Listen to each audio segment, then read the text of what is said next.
गांव के पास एक घना जंगल था जहां लोग जाने से कतराते थे। उस जंगल के बीचों बीच एक पुराना पेड़ खड़ा था जिसे लोग शापित पेड़ कहते थे। कहते एज कि उस पेड़ के पास जो भी जाता कभी वापस नहीं आता है। रघु नाम का एक युवक गांव में रहता था जिसे इन बातों पर बिल्कुल भी विश्वास नहीं था। उसने अपने दोस्तों से सुना था कि उस पेड़ के पास जाने वाले लोग या तो गायब हो जाते हैं या फिर पागल होकर लौटते हैं। लेकिन रघु को लगता था कि ये सब सिर्फ कहानियां हैं। एक दिन उसने खुद जाकर उस पेड़ का रहस्य जानने की ठान ली। रात के समय रघु अकेले ही जंगल की ओर निकल पड़ा।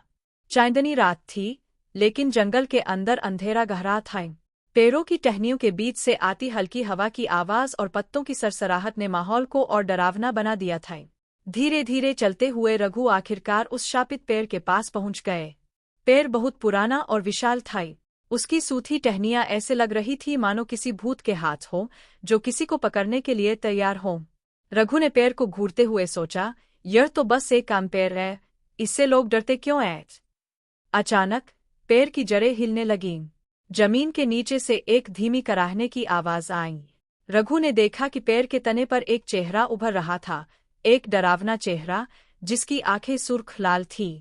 वह चेहरा मानो रघु को देख रहा था और उसकी आंखों में गुस्सा और दर्द झलक रहा था। पेड़ की आवाज गूंजने लगी, तू यहाँ क्यों आया है? जो यहाँ आता है वह कभी लौटता नहीं। रघु डर के मारे कांपने लगा, लेकिन उसने हिम्मत जुटाकर पूछा, तुम कौन हो? पेड़ ने गुस्से भरी आवाज में कहा, मैं इस जंगल का राजा था, लेकिन मेरी हत्या कर दी गई और मेरी आत्मा को इस पेड़ में कैद कर दिया गया। तब से मैं यहाँ फंसा हूँ और जो भी इस जगह आता है उसे मैं अपनी कैद में ले लेता हूँ।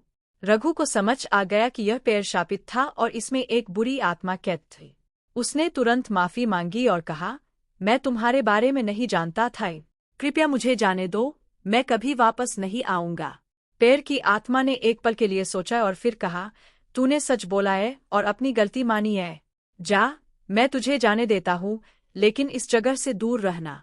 रघु ने बिना एक पल गवाए वहां से भाग लिए। गांव पहुंचने के बाद उसने किसी को भी उस पेड़ के पास न जाने की चेतावनी दी। लोग उसकी कहानी सुनकर और भी डर गए और उस जंगल के पास कभी नहीं गए।